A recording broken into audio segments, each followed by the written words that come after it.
Les entrepreneurs privés congolais sont la risée des communautés indo-pakistanaises, libanaises et autres par manque de considération de la part de nos autorités. Tous les marchés sont confiés directement ou sous-traités par des échanges. Cette phrase, elle n'est pas de moi, mais plutôt d'Adam Bombolé. Vous pouvez le retrouver sur son compte Twitter. C'est aussi une affirmation qui va servir ce jour de base à notre débat parce que nous allons parler de l'entrepreneuriat congolais, de l'entrepreneuriat de la femme congolaise. Comment expliquer qu'il n'y ait vraiment pas d'entrepreneur congolais digne de ce nom? Est-ce la faute aux autorités ou est-ce la faute au système? Est-ce la faute à la population? Nous recevons dans le cadre de votre émission de débat au féminin Bernadette Kamango. Bonjour et bienvenue. Bonjour, merci pour l'invitation. Alors, vous êtes chargée de communication du Forum d'entrepreneuriat de la femme congolaise, FEFCO. Exactement. Dites-nous en plus. Oui, donc je suis chargée de communication de ce grand forum qui regroupe une centaine de femmes entrepreneurs. Donc chaque membre qui est là, ce sont des femmes, pas seulement des femmes, hein, il y a aussi des hommes parce que nous respectons le genre. Et nous tous, nous sommes des entrepreneurs. Donc, qui dit entrepreneur, donc, ça veut dire que ce sont des femmes, des hommes genrés, hein, parce que... Voilà, des hommes genrés. D'ailleurs, on les appelle des hommes genrés. Quand ils sont entre nous, on les encourage. Voilà, nos hommes genrés, ils sont là, ils nous soutiennent, ils participent à tout ce que nous faisons. Ils nous aident même avec leurs conseils et parfois on leur confie. Donc, sans aucun complexe, ils sont là au milieu des femmes. Qu'est-ce que vous entendez aujourd'hui? On a l'impression qu'on se réveille le matin et comme si nous tous étions devenus entrepreneurs. Chacun qui a une petite boutique, qui a son étalage, s'estime être entrepreneur. Qui est entrepreneur? Qui peut se targuer? Qui peut aujourd'hui se revendiquer d'être entrepreneur aujourd'hui en RDC? Bon, ça, c'est une réalité. C'est vrai que du jour au lendemain, quelqu'un met sa petite boutique devant la maison et puis il se dit entrepreneur. Non, il y a des critères pour être entrepreneur. Et l'un des premiers critères, c'est avoir une idée. Les gens ont tendance à penser que pour être entrepreneur, il faut avoir de l'argent. C'est faux. Pour être entrepreneur, plutôt, il faut d'abord avoir l'idée. Une idée qui répond à un problème, qui solutionne un problème dans la société, c'est-à-dire dans la communauté, même dans la rue où vous vivez, dans le quartier où vous vivez, dans la communauté, c'est plus grandement aussi dans le pays. C'est ça d'abord l'entrepreneur, il a d'abord l'idée. Maintenant, dès qu'il a l'idée, c'est à partir de là qu'il va commencer à chercher à créer son entreprise. Et une entreprise qui aura comme premier but de faire la création d'emplois. Donc, dès que vous avez ces quelques critères-là, ne fût-ce que ces deux critères-là, vous pouvez vous estimer être entrepreneur. Et l'un des plus grands critères, c'est passer au guichet unique et avoir son RCCM. Dès que vous avez votre RCCM, identification nationale, numéro d'impôt et tous les autres documents, là, vous êtes en entrepreneur. Et vous êtes en entrepreneur parce que les personnes qui se réveillent du jour au lendemain, mettent une boutique, travaillent en fait dans le formel. Mais quand vous avez vos documents, là, vous êtes en entrepreneur, vous êtes reconnu au niveau de l'État et vous travaillez dans le formel. Et c'est comme ça que nous, au sein de FEFCO, nous encourageons surtout les mamans à quitter justement l'informel pour travailler dans le formel. Donc, c'est ça la différence qu'il y a. Un entrepreneur, c'est quelqu'un qui travaille dans le formel et qui arrive à créer les emplois, qui a tous ses documents. Voilà. C'est-à-dire, toi qui tiens une boutique ou la maman qui vend au coin de notre avenue n'est pas un entrepreneur. Il n'est pas, c'est on dirait plutôt un entrepreneur. Non, un entrepreneur. Si on dit entrepreneur, alors c'est un entrepreneur dans l'informel. Mais il ne répond pas du tout parce qu'il n'est pas protégé. Donc, il peut lui arriver quelque chose, l'État ne le connaît pas. Donc, c'est comme nos mamans au marché, elles travaillent dans l'informel. On va entrer dans le vif de notre sujet. Je disais, quand on faisait le briefing tout au début, moi, je vous ai connu comme journaliste. On a travaillé ensemble. Oui, on a je dis, mais comment on quitte le journalisme pour basculer dans, entre guillemets, l'entrepreneuriat? Ah, ma chère, donc c'est vrai, on a fait beaucoup d'années dans le journalisme. D'ailleurs, je suis parmi les personnes qui sont à la base de Top Congo. Au début, moi, Oui, et quand Top Congo a commencé, j'étais là avec Roger Kalala et beaucoup de personnes qui ont malheureusement quitté d'ici. Et puis, comme on dit, le journalisme mène à tout. Je crois, d'abord, j'étais à Congo Web. C'est là où vraiment on s'est croisés, on a travaillé toutes les deux ensemble. Et de là, bon, Dieu vous créez un chemin. Non, il faut le dire, le journalisme ne paye pas. Non, c'est pas comme le journalisme. En fait, le journalisme, on doit reconnaître, le journalisme ne paye pas. Le journalisme, tel que je le dis, c'est pas le bon endroit pour se faire beaucoup d'argent. Comme je le dis à nos jeunes générations, que si vous voulez faire le journalisme, faites-le par passion. Nous sommes passionnés du journalisme, même si on a un pied dedans, un pied dehors, mais la passion est en nous. Donc si on nous appelle aujourd'hui, il y a tel reportage, on va y aller, quelles que soient les conditions, parce que on a ça dans le sang, si je peux dire. Alors, je me retrouve aussi dans l'entrepreneuriat tout simplement parce que j'ai estimé, bon, je suis un peu fatiguée. C'était quoi le déclic? Vous êtes fatiguée de marcher sur le soleil, vous dites, ok, je me trouve... Bon, non, c'est pas ça. De fil en aiguille, quand j'ai quitté un peu la presse, je me suis retrouvée dans des organismes internationaux. Et puis, j'ai terminé. Et puis après ça, bon, je suis tombée dans la soupe, si je peux dire, de l'entrepreneuriat de fil en aiguille. Et puis, c'est comme ça, j'ai remporté des prix à gauche, des prix à droite, comme actrice du développement. Et par ça, donc, c'est ce qui m'a intéressée, disons. Je suis tombée dans la soupe, voilà. Tombée dans la soupe, je rappelle aux auditeurs et téléspectateurs de Top Congo, vous suivez le débat au féminin. Nous recevons Bernadette Kamango, entrepreneur, ancien journaliste. On se dit, est-ce que les difficultés sont les mêmes dans l'entrepreneuriat que l'on soit femme ou homme? Ou c'est différent selon qu'on est femme ou homme, justement? Non, bon, si on parle de l'entrepreneuriat comme tel, les difficultés sont tous les mêmes. Nous avons textuellement les mêmes difficultés. Je pense qu'on pourra en parler un peu plus loin. Mais maintenant, si on veut spécifier au niveau de la femme, il y aura peut-être une différence, que c'est que, par exemple, l'homme est un peu plus libre dans ses mouvements, hein, donc il peut faire beaucoup de choses à la fois. La femme, non? La femme peut aussi faire beaucoup de choses à la fois, mais on va toujours l'attirer vers... on va toujours lui rappeler que tu es femme, tu dois d'abord, par exemple, si tu es mariée, tu dois d'abord t'occuper de la maison, tu dois t'occuper des enfants, tu dois t'occuper de ça, de ça, de ça. Mais je crois que dans le nouveau code, il n'y a plus cette histoire d'autorisation. Aujourd'hui, la femme peut faire, entre guillemets, ce qu'elle veut aussi. Effectivement, la femme aujourd'hui a cette liberté maintenant de pouvoir faire s'autonomiser, comme on dit.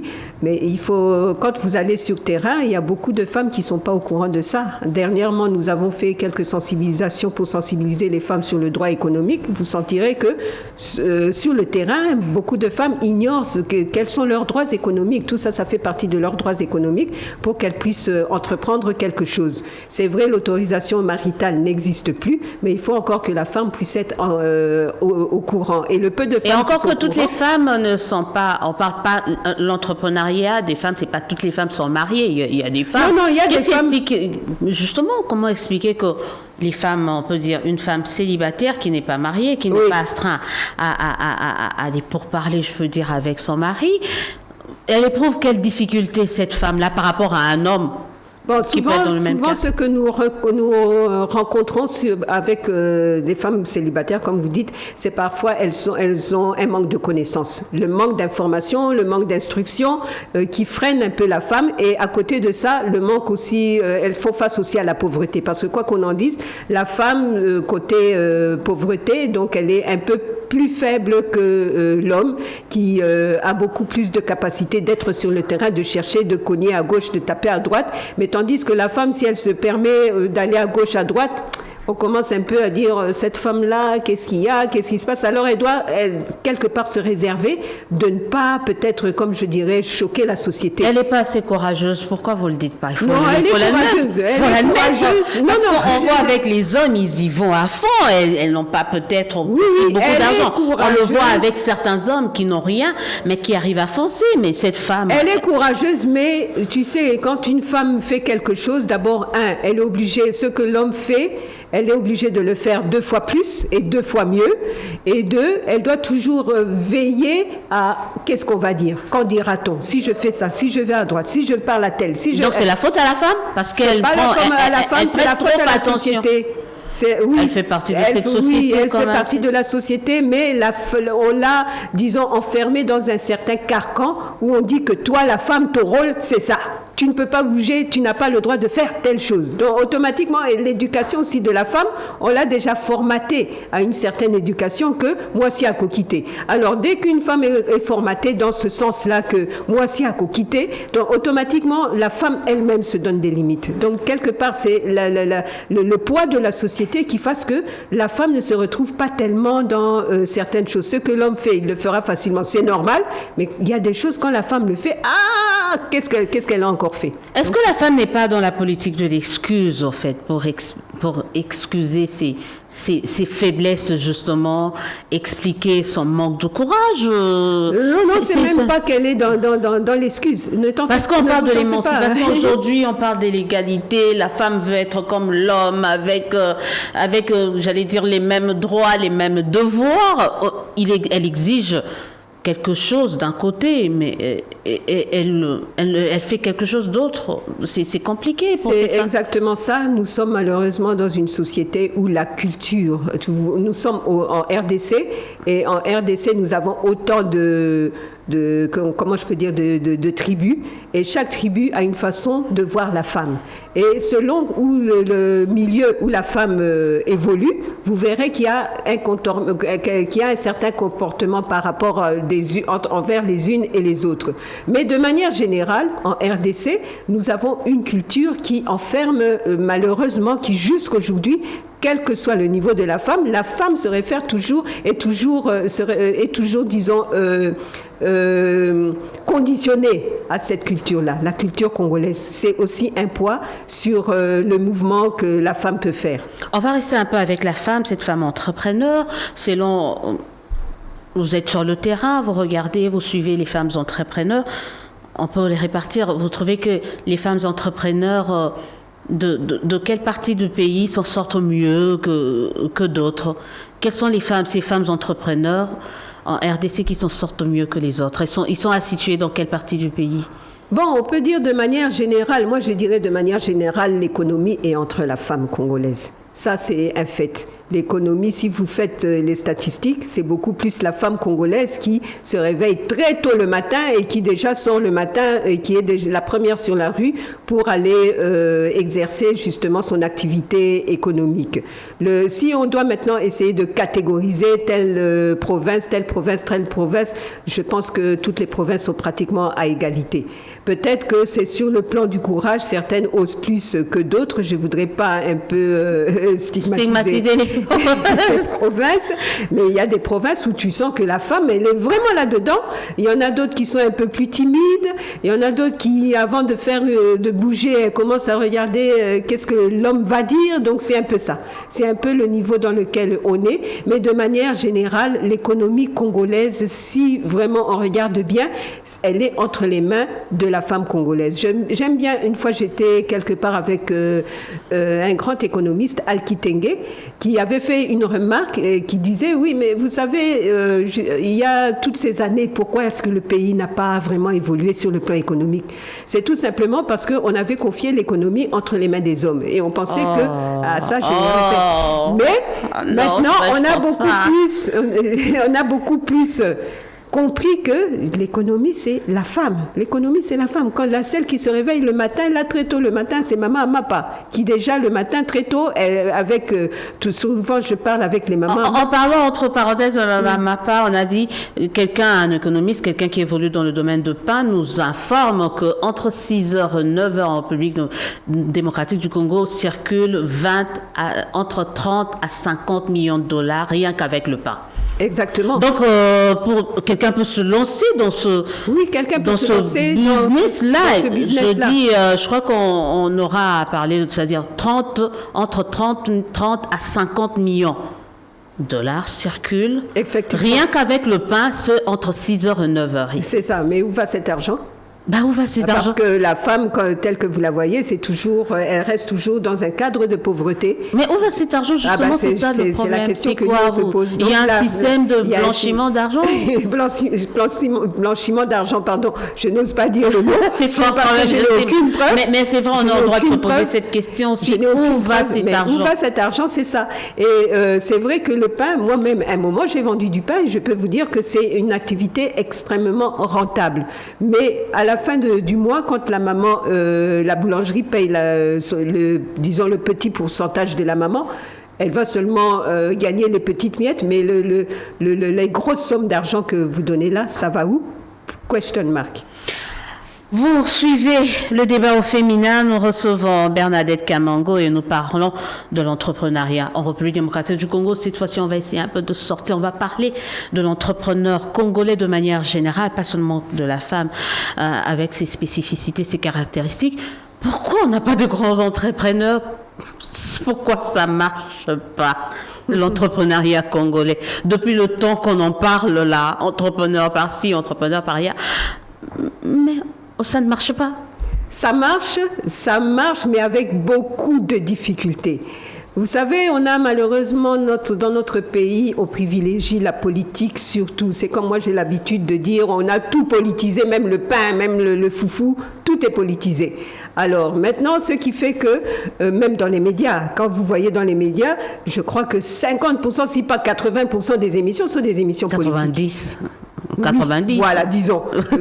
Dans certains médias, pas ici. Hein. Bon, ici. Mais de manière générale, 90%, si on fait le total des émissions, des productions médiatiques, c'est la politique, la politique, la politique. Or, moi, je me dis que si, par exemple, on changeait le langage et qu'on mettait beaucoup plus d'émissions, par exemple, sur le développement, sur l'entrepreneuriat, ça permettrait justement à ce Congolais de se focaliser sur l'entrepreneuriat. Donc, c'est la faute aux médias maintenant. Non, je donc, dirais si pas, les entrepreneurs ne réussissent pas, c'est la faute aux médias. Ce que je suis en train de dire, c'est qu'au Congo, on politise tout sauf l'entrepreneuriat. L'entrepreneuriat vient pratiquement, si pas en troisième position, après, parce qu'il y a l'entrepreneuriat, il y a la politique, après ça, il y a, disons, les églises, après les églises, entre les églises, la musique, mais l'entrepreneuriat, ça vient pratiquement en troisième position.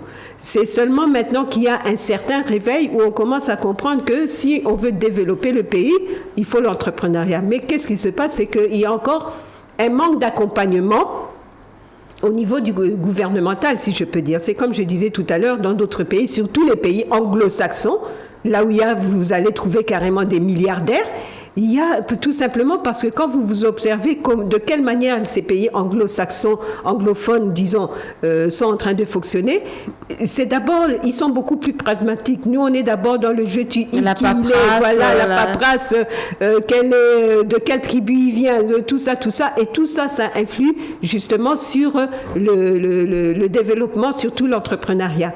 Donc, je pense à cette allure, on n'aura pas de millionnaires congolais d'ici la fin de ce mandat, comme le souhaitait quand même le président de la République, vous pensez? Parce qu'il y a les mêmes pesanteurs d'il y a des années qui continuent. Parfois même on pourrait dire qui empirent. On peut quand même dire qu'il y a quand même un petit effort du côté du gouvernement qui est fait, et puis quand je dis un petit effort, c'est tout simplement parce que quand je vois par exemple les propositions qu'on nous donne pour développer nos entreprises, c'est souvent des financements qui viennent de l'étranger. Or nous, en tant qu'entrepreneurs congolais, on a beaucoup plus besoin de l'appui direct de nos gouvernants. C'est-à-dire qu'ils sont là, que le discours soit congolais. C'est pas qu'il y ait une institution de Bretton Woods qui vienne, qui passe par le gouvernement pour nous apporter des financements et après ça, on vous donne de la main droite et pour récupérer de la main gauche. Donc c'est un peu ça. Je pense que le gouvernement a encore un gros travail d'accompagnement de l'entrepreneur congolais. Vous avez suivi cette phrase que j'ai lue tout au début de cette émission venant d'Adam Bombolé quand il parle que les entrepreneurs privés congolais sont la risée des communautés indo-pakistanaises et libanaises. Effectivement, malheureusement, moi tout à l'heure je vous disais que l'économie est entre les mains des femmes, mais tout simplement pourquoi est-ce que ces femmes ne saisissent pas entre les mains cette économie? C'est tout simplement parce que l'accompagnement n'y est pas. Mais l'accompagnement, on le retrouve facilement chez les Indo-Pakistanais, les Chinois et tout ça. Pourquoi nos autorités ne nous aiment pas? Je ne sais pas si c'est parce qu'eux viennent avec des gros capitaux que nous n'avons pas. Je ne sais pas de ce qui se passe entre eux. Ça, je me réserve de faire un commentaire. Mais je pense qu'il y a quelque chose qui ne va pas. Et puis, il faut dire quelque part aussi que malheureusement, notre économie est largement extrovertie. Tout, c'est l'importation.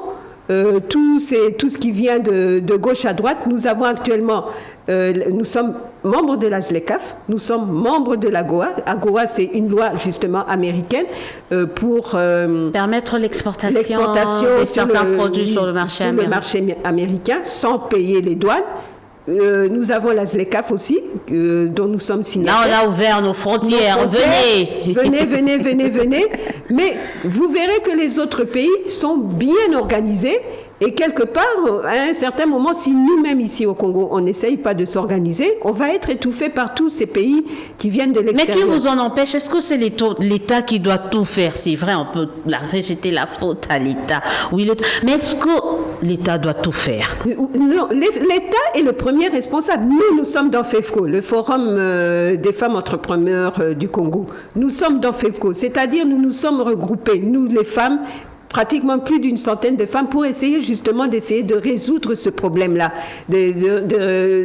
d'essayer de répondre à certaines préoccupations que l'entrepreneur a, d'essayer de se soutenir. Par exemple, je vais vous donner un simple exemple. Vous voyez, je suis venue avec quelques produits ici. Comme nous sommes sur YouTube, je suis dans le cosmétique naturel. Mais pour faire ce produit-là, il faut que je puisse chercher la matière première. La matière première, il faut que ça vienne en province. Nous avons un problème de route, d'évacuation de la matière première. Deuxièmement, nous n'avons aucune usine d'emballage. C'est une tracasserie. Je ne sais même pas. Vous êtes à 100 et vous ne pouvez pas acheter une machine pour ne plus faire les choses comme si on était au Moyen-Âge. Oui, mais c'est ça aussi l'organisation. Donc à 100, vous ne pouvez pas, vous n'arrivez pas à trouver une machine. Nous sommes en train de nous organiser par rapport à ça. Essayer d'avoir une usine. Mais une usine, vous savez ce que ça coûte. Parce que c'est comme je vous ai dit au départ, qu'un entrepreneur est créateur d'emplois. Mais pour avoir cette usine-là, je pense qu'on a obligatoirement besoin de l'accompagnement, du soutien du gouvernement. Parce que vous n'allez pas aller prendre un terrain du jour au lendemain, installer une usine, et puis le gouvernement va vous regarder comme ça m'étonnerait. On va venir vous demander, mais cette usine-là... Donc il faut un terrain, il faut de l'espace. Il faut de l'espace, il faut donc tout ce qu'il faut pour installer une usine. Il faut faire venir des machines. Les machines, ça doit passer par les douanes. Vous allez arriver aux douanes, vous allez commencer à vous chamailler avec les douaniers.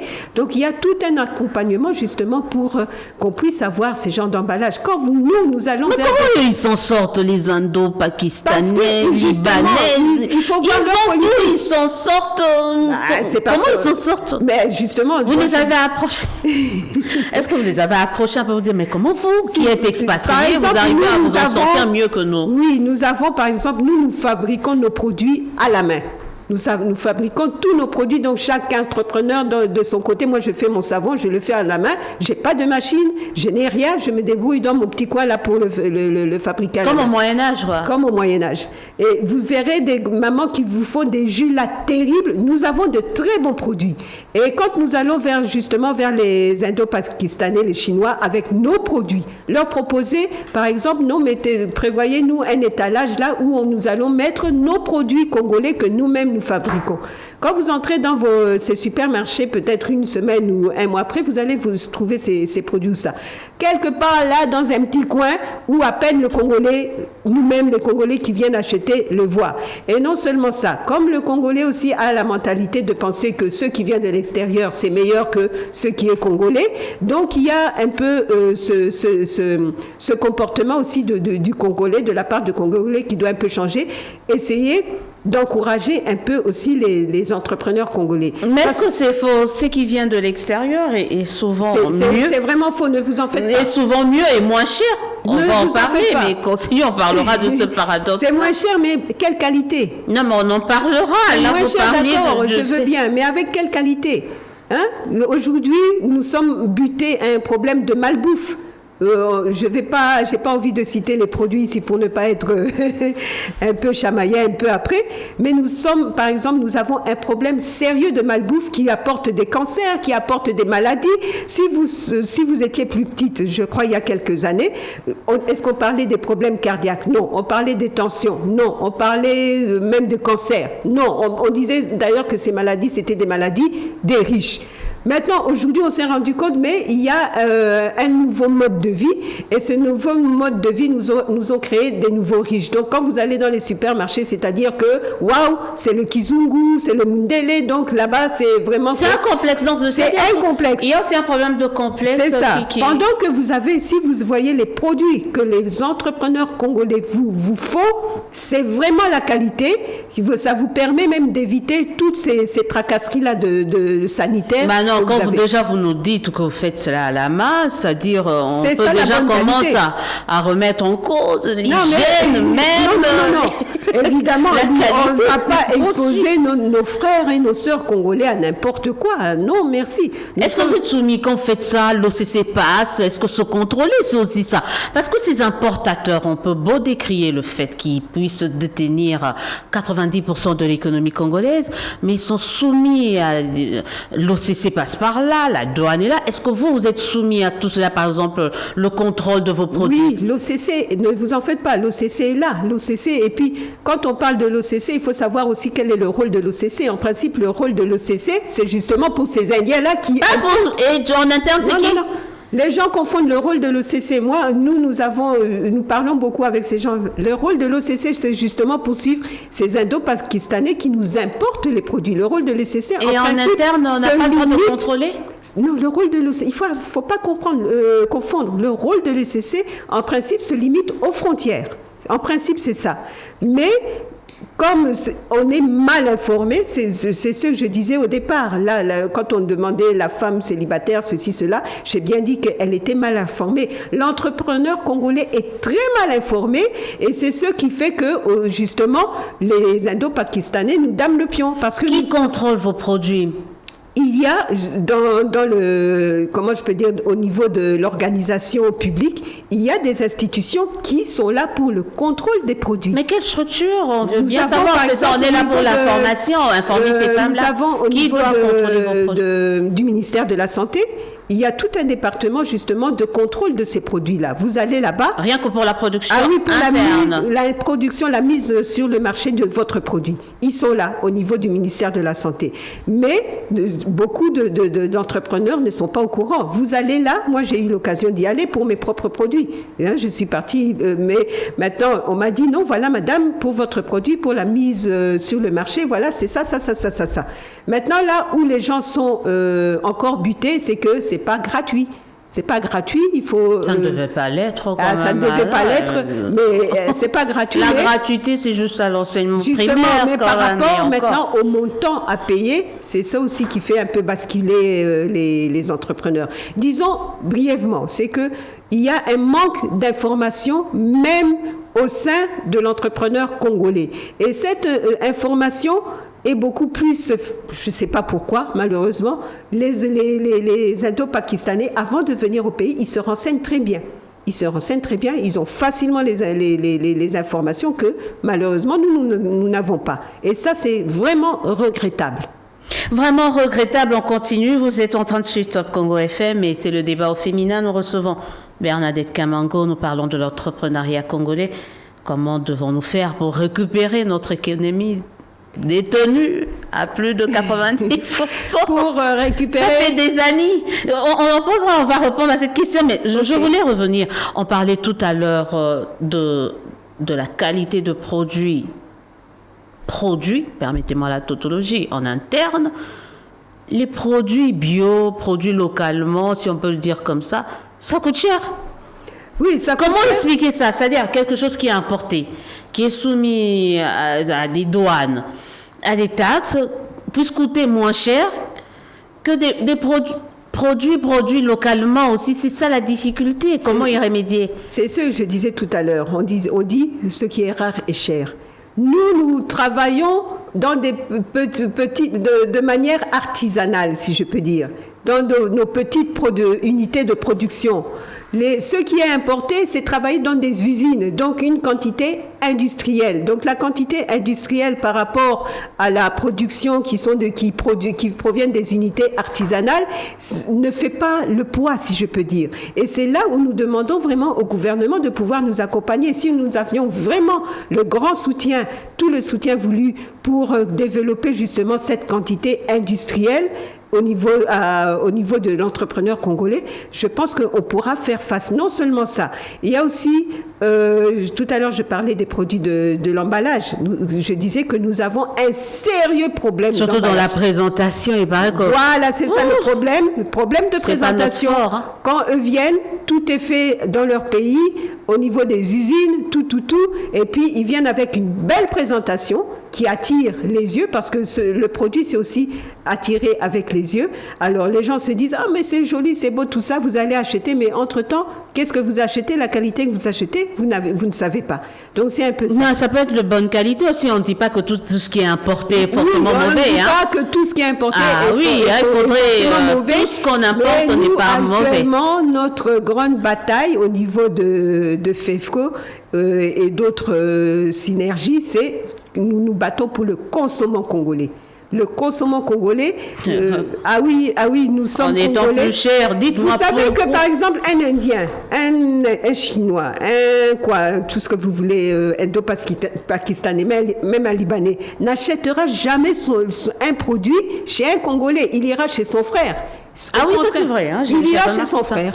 Mais nous, les Congolais... Mais son frère est moins cher. Nos frères, vous êtes chers. Nous, les Congolais, non, c'est même pas que cher. Le pouvoir d'achat du Congolais avec des produits... La santé n'a pas de prix. Quand vous avez un cancer, cancer du sein, cancer de l'utérus, tout l'argent que vous allez dépenser là, c'est peut-être, si vous aviez pris un bon produit, vous avez consommé un bon produit cher, mais au moins qui vous aurait donné la santé. La santé n'a pas de prix. Donc, c'est un peu ça. Non, mais moi, je veux quand même fixer le téléspectateur. On n'est pas en train de dire que tout ce qui est importé est mauvais. Non, on ne dit pas ça. Alors, tout ce qui est importé ne donne pas obligatoirement mauvais. Alors, pourquoi, ma question, c'est de savoir, oui, si on part sur cet aspect-là, c'est-à-dire tout ce qui est importé n'est pas mauvais, tout ce qui est produit ici n'est pas forcément bon.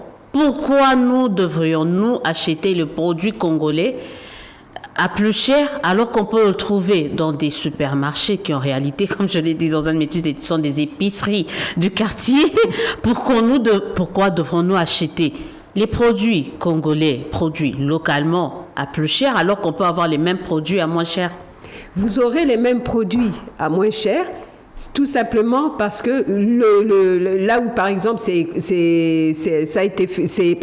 vendu plutôt à moins cher, c'est tout simplement parce qu'il y a la quantité industrielle. Je suis d'accord, mais pourquoi ne devrions pas nous acheter là où c'est moins cher?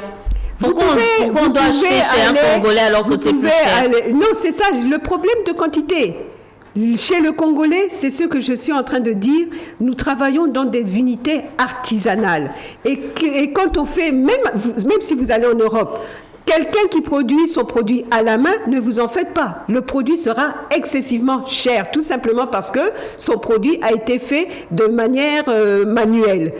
C'est la même chose chez nous, le Congolais. Nous travaillons de manière manuelle. Dans nos petites boutiques, là, nos petites usines de proximité, si je peux dire, mais nous travaillons de manière manuelle. Et ce qui est fait à la main, sachez un peu qu'on est exposé aussi à certaines choses. Je suis d'accord avec vous, mais je donne, pour être un peu plus pragmatique, vous êtes un pêcheur, vous avez un poisson, vous venez de pêcher, ce poisson-là coûte plus cher que le poisson que je peux acheter dans un supermarché, entre guillemets, au regard de mon pouvoir d'achat, là. Pourquoi je dois acheter plus cher chez vous alors que j'ai moins cher à côté? Vous irez acheter plus cher chez nous parce que vous aurez besoin de la bonne qualité. La bonne qualité. Mais elle n'est pas forcément mauvaise, celle qui est dans le supermarché. Je veux dire ceci, parce que d'abord, vous aurez la qualité sûre, et ensuite, parce que vous aurez le patriotisme congolais. Ne vous en faites pas. Vous pouvez aller acheter un moins cher si vous voulez. Mais ce moins cher-là, nous avons fait nos enquêtes, ce moins cher-là, ce n'est pas du tout la qualité que nous, les Congolais, nous produisons. Donc nous sommes jaloux de notre consommation congolaise. Je n'attaque pas toutes ces personnes-là qui vendent moins cher. C'est leur prix. Nous avons aussi notre prix par rapport aux efforts que nous avons fait pour produire. Moi, par exemple, qui fais le cosmétique naturel, Quand je fabrique mon cosmétique naturel, je sais la sueur que j'ai versée pour faire ça. Je sais comment les dépenses, l'énergie que j'ai perdue. Et non seulement ça, pour faire le savon, il y a quelques produits qui peuvent aussi me rendre malade, moi. Donc tout ça, ça entre dans le prix, mais la qualité, en tout cas, je sais qu'elle est unique. Qualité unique, ça c'est en interne, donc il faut consommer congolais, même si c'est cher. Bon. La santé, ne vous en faites pas, la santé n'a pas de prix. La santé n'a pas de prix. Non, mais j'essaie un peu de me mettre à l'endroit de cette maman-là, qui a peut-être 10 000 francs, qui doit à la fois acheter le foufou, le pondo et le poisson. Vous lui demandez de dépenser déjà 7 000 francs avec un poisson, même si c'est frais, même si c'est bio. Je crois que c'est un peu trop demandé. Donc, la maman, même si elle a un petit pouvoir d'achat, s'il faut qu'elle sauve sa famille, elle va préférer sauver sa famille. Bon, on l'espère. Merci. Vous suivez, j'allais dire, vous suivez le débat au féminin sur Top Congo FM. On a parlé de cette production locale qui doit être revalorisée, et on s'attend quand même à l'appropriation par les Congolais eux-mêmes de leur production locale. Mais on dit, le Congolais, on n'exporte rien, on importe tout. Même le papier hygiénique, c'était une expression comme ça. On importe tout et c'est grave. Mais on n'exporte pratiquement rien, alors que vous avez parlé de la ZLECAf, vous avez parlé de la Goa. On se dit, mais comment on va s'en sortir? Comment ça se passe? Ça, c'est vraiment un problème crucial. Quand je dis rien, en fait, hormis les minerais, on sait quand même, on exporte nos minerais, mais bon, dans l'agroalimentaire, c'est difficile. Quand on regarde un peu l'histoire du pays, et qu'on pense qu'on a été premier exportateur, par exemple, de l'huile de palme, premier exportateur de je ne sais pas quoi, du café et tout ça, et qu'aujourd'hui, on se retrouve, quand on fait le doing business, on est toujours à la dernière place. Donc, moi, j'appelle ça la première place, mais à partir de la fin. Donc, je pense que, quelque part, même si on dit que la population, les opérateurs économiques congolais doivent pouvoir bouger, mais quelque part, le problème n'est pas situé au niveau des opérateurs économiques congolais. Ça, c'est vraiment un problème qui relève totalement du gouvernement, qui doit fournir cet effort, justement, pour nous éviter d'être asphyxiés par les importations. Parce que la ZLECAf est déjà là. Elle est déjà là, on voit déjà, on la sent déjà, mais si le pays n'arrive pas à se positionner, on sera toujours envahi avec cette importation. Actuellement, quel est le produit qui s'exporte le mieux? Le produit congolais qu'on peut facilement exporter, selon vous, d'après vos études? C'est difficile à dire, mais on peut dire on peut quand même parler du pondou séché. On peut encore, vous voyez, je suis en train même de chercher. On peut encore parler de quelques épices, mais parce que ça peut également aider des gens qui veulent se lancer dans ce commerce-là, devenir entrepreneurs dans ce domaine-là, doivent aussi savoir quel est le produit. Est-ce qu'il y a eu un travail qui est fait dans ce sens? Oui, c'est le combat de FEFCO, puisque notre premier objectif, c'est l'exportation. Faire connaître le consommant congolais à l'extérieur du pays. Et nous avons déjà quelques partenaires qui commencent de l'extérieur du pays, qui commencent un peu à s'intéresser. Nous avons notre catalogue, nous leur présentons nos produits. Voilà, au Congo, il y a ça. D'autres qui, il y a ça, mais on ne savait pas, mais c'est bon, tout ça. Donc, pour vous dire que de l'extérieur du pays, les gens reconnaissent la bonne qualité locale que nous avons. Les gens le savent, mais malheureusement, je pense que le gouvernement doit vraiment être aux côtés de l'entrepreneur congolais pour parvenir à nous assister dans on peut dire ce combat, si je peux utiliser le mot. Est-ce que ce n'est pas le fait des expatriés, quand vous parlez de Pondo, c'est plus souvent les expatriés congolais en Belgique, en France, à Matongé, qui veulent se remémorer un peu le bon vieux temps passé à Kinshasa. À Kinshasa. Et tout ça qui achètent, mais est-ce qu'il y a vraiment, on peut parler d'une véritable industrie? Exportation industrielle, non. Non, c'est pas comme les exportations. Donc tout est à zéro, donc on doit on doit vraiment reprendre à zéro. Et je pense que le gouvernement doit vraiment se réveiller sur ce point-là pour qu'on puisse être bien positionné face à la ZLECAf. L'AGOA, heureusement, ce sont plutôt les produits africains, donc congolais, qui peut exporter sans frais de douane. Mais avec la ZLECAf, je pense que si on y tient garde, on risque vraiment d'être envahi. Tout à l'heure, je parlais du fait qu'il y a certains produits qui coûtent plus cher chez les producteurs locaux et moins cher chez les importateurs. Mais il y a également des produits qui coûtent moins cher chez les producteurs locaux, mais que les Congolais ne veulent pas s'en procurer. Je donnais un exemple banal avec l'histoire des œufs. Là où j'achète des œufs, vous trouvez un plateau d'œufs à 8 000 francs. Qui n'est pas pourri, alors loin de là, mais le Congolais préfère quand même aller acheter auprès des importateurs, dans un supermarché, et il laisse le Congolais. Ça dérange aussi, ça ne facilite pas quand même l'appui à cet entrepreneuriat-là. C'est ça. Disons, ça c'est le comportement du Congolais, de toujours penser que ce qui brille à côté vaut beaucoup mieux que... Une révolution mentale. Oui, c'est un problème, c'est simplement un problème de comportement, de mentalité du Congolais, de toujours penser que tout ce qui vient de l'extérieur est meilleur. Il faut sensibiliser aussi. Il faut sensibiliser. Changer, renverser quand Exactement. même. Parce que, on est né, grandi avec... cette façon de voir les choses. Exactement, je pense que c'est un travail à faire et je pense que nous, que ce soit au sein de FEFCO et d'autres regroupements tels que CDC, le collège des diététiciens congolais, où on fait des sensibilisations justement pour qu'il y ait ce changement de comportement et de mentalité. Merci Bernadette Kamango, vous êtes dans la fabrication de savon, des produits des cheveux. Vous défrisez pas de cheveux, non? Non, je donne juste des produits d'entretien de la chevelure. Entretien de la chevelure. Comme des huiles, des pommades, du savon. Pour des cheveux naturels ou les cheveux, que ce soit cheveux naturels, que ce soit les cheveux défrisés, pour la peau surtout.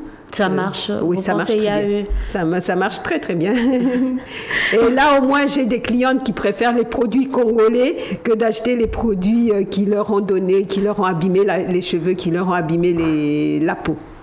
Comment faire sortir l'économie congolaise entre les seules mains, les Indo-Pakistanais, les Libanais, on vous aime, mais bon, on va un peu faire preuve un peu de patriotisme. Exactement. Comment on fait sortir notre économie entre les mains de ces gens? Comment on arrive à le faire? Parce que là, c'est comme si on a été pris en étau. Ça reste d'être dit. Mais comment on y arrive? On peut se dire, bah oui, vous êtes là, mais gardez 40%, remettez-nous au moins 60%.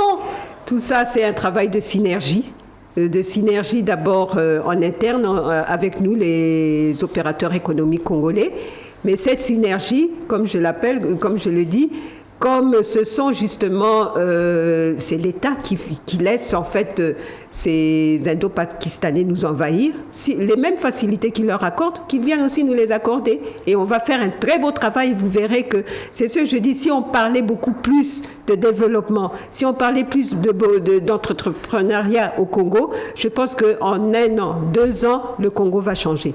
En tout cas, Top Congo essaye de faire sa part. La preuve, vous êtes là, vous parlez de l'entrepreneuriat, vous avez des émissions comme Jeudi Économie, vous avez des émissions liées à l'environnement, vous avez des émissions. Donc, Top Congo au niveau de médias essaye Si j'ai parlé des médias tout à l'heure, c'est parce que le média est le 4e pouvoir et je sais qu'ils peuvent changer les choses et faire changer la tendance. Merci à vous d'avoir répondu à notre invitation. On avance lentement, mais sûrement vers le début mars. On sait que ça va être... c'est pas la fête, mais ça va bouger. On est là, on espère qu'il y aura une émission spéciale. On est en train d'y travailler avec la rédaction, avec toute l'équipe Top Congo pour que le mois de mars soit un mois où on va largement, encore plus largement, parce que la femme ici à Top Congo, on lui donne la parole tout au long de l'année, mais spécialement et spécifiquement au mois de mars, on essaiera de faire en sorte qu'elle ait plus d'espace pour parler d'elle, de ses réalisations et parler parler de son apport dans ce Congo qui se veut meilleur dans les prochaines années. Alors, on reste focus, on vous tiendra au courant, on vous donnera toutes les informations liées à ces journées spéciales que nous comptons organiser. En attendant, je remercie encore notre invitée de ce soir, de cet après-midi, Bernadette Kamango, chargée de communication de FESCO, ancienne journaliste, mais qui a basculé, comme quoi. Le journalisme mène à tout. Ça mène à tout et parfois ça ne paye pas vraiment. Oui, ceux qui le font par... Passion. On se dit au revoir, à très très bientôt pour un nouveau numéro de votre émission Le Débat au féminin. Je remercie toute la grande équipe du côté technique et à très très bientôt.